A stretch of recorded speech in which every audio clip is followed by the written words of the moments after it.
Susan with Susan Rose Studio, and today I'm going to give you a little tutorial about how to use the Dylusions ink spray from Ranger. I really love this ink spray. It's a lot of fun to work with, it's really easy, and it can make some really neat backgrounds. So today I'm going to show you two different techniques of using the ink spray with water to create some really interesting backgrounds and some paper that you can use to cut out details and things like that. So on this first one I'm going to do, well, let me tell you first of all what all you'll need. You'll need 3 colors of the spray ink. You can use more, you can use less, but for this tutorial I'm actually going to be using 3. And I'm using them kind of in a gradient color, the red, orange, and yellow. You can do whatever color you want, it'll work. You want paper towels, these are very important. You will need these. You'll need a spray bottle with water.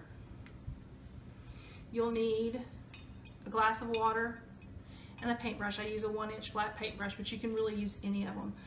The paper I'm using is Canson mixed media paper. I just tore it out of a little spiral using this. You can also do this technique in your spiral yourself if you don't want to tear them out, but I tore them out so you can see a little bit better what I'm doing. Okay, so the first one I'm going to do is kind of a gradient. We're going to be going from corner and working diagonally. We're going to start with a red, and we're going to spray some red in the corner. Then we're going to go in with some orange, and we're going to go again in the diagonal. And then we're going to end it with some yellow. Now these are going to vary from time to time. That's kind of the interesting way that this works, is they really kind of create their own little texture to a certain extent from the spray. So we're going to let this stay here for just a second, like I've just did, and then we're going to roll a roll of paper towels over the top. And as you can see, it leaves kind of an interesting texture. You can get paper towels that don't have texture if you prefer. I really don't care because it gives it an added bit of texture sometimes. Okay, so this is what it looks like when you spray it. You can see there's a little bit of thin spots here from the spray. It looks really interesting, right? Very pretty the way it blends, which is part of the reason why I love this ink, is it blends really pretty. So the first thing we're going to do is the first kind, mixing it with water, that we're going to do is with the spray bottle. You want to make sure that it's set to spray, not stream, and make sure it's turned on. I did that earlier and it was turned off.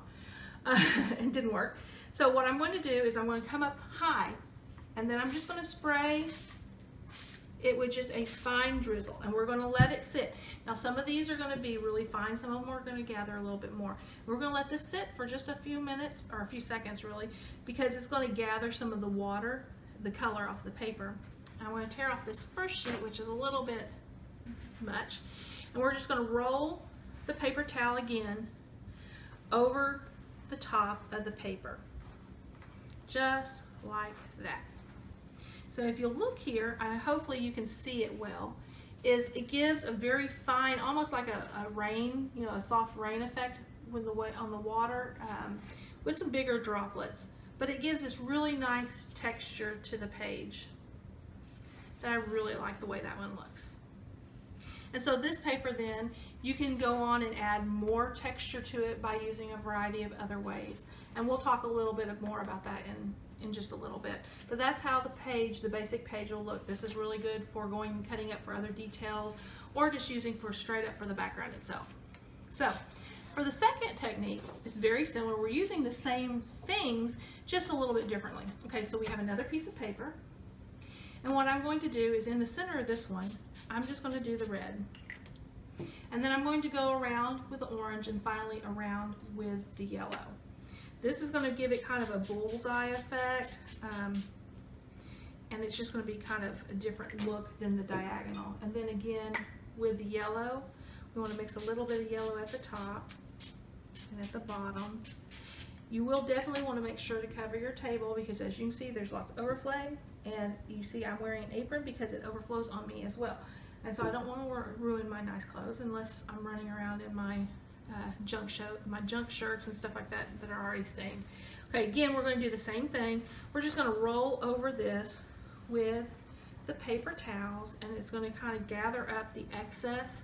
Tear off the paper as you need it, and just go over the top of the paper. So now as you can see, it kind of gives it like this glowing effect where it's dark and it's getting brighter around the edge. And again, there's some thin spots, which is fine. Okay, so you're going to lay this down, and now instead of using the spray, we're going to use the water and the 1-inch brush. And what we're going to do is we're going to leave big spots. Sometimes you can even pour a little bit of the water on, and you can spread it around a little bit with a paintbrush. And we're just going to kind of randomly spill water, not too much all over the page. We can also go like this. You can even go back in with a spray bottle and spray more on top of it to give it a different look. We want to get some big spots. Again, this water is going to pick up some of the color, and it's going to make it kind of a tie-dye look, which is really makes an interesting paper. And I'm going to show you in a little bit with some other where I've actually used some of the layouts, use this kind of paper in some of the layouts. So I'm just going in there like this and tapping it and just kind of spreading the color around, or the water around. And so we're going to let that again sit for just a couple of minutes, and then we're just going to go back over that with the paper towels. Paper towels are our friends here in this program. And we're just going to go over it. Again, if it gets too wet, tear off the sheet and go on with rolling it. You want it, to get good and dry. So as you see, this creates a totally different look to the paper. It makes it more of a tie-dyed, wet, stained kind of look, and it's really a pretty look that you can do. So this is another way. These are two ways that you can use this technique. Here's a couple other pages that I did earlier. There's one, and of course there's one. So they're really interesting things that you can do with this technique. Like I said, you can use, I'm going to wipe the table up a little bit, you can use this technique for all kinds of things. You can use this paper and add more texture to it, to use it straight up as just a background. You can cut it into pieces to make details for your layouts. I'm going to show you a couple of what I've done here. Okay, this is going to show you how much a geek I am. Okay, it's Doctor Who. We have the TARDIS, but this paper was done with the same technique. And what I did is I laid a template over it that had clocks all over it, and then I used some gesso over the top of it.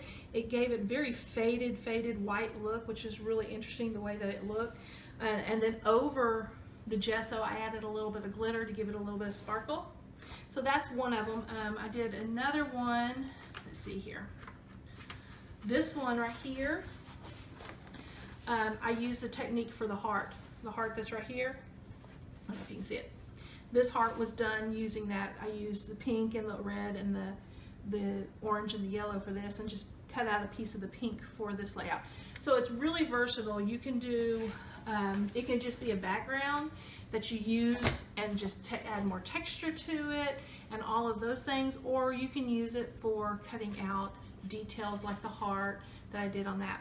So this is a really simple technique, but it makes some really interesting backgrounds, and it's very simple to do. And these are not expensive.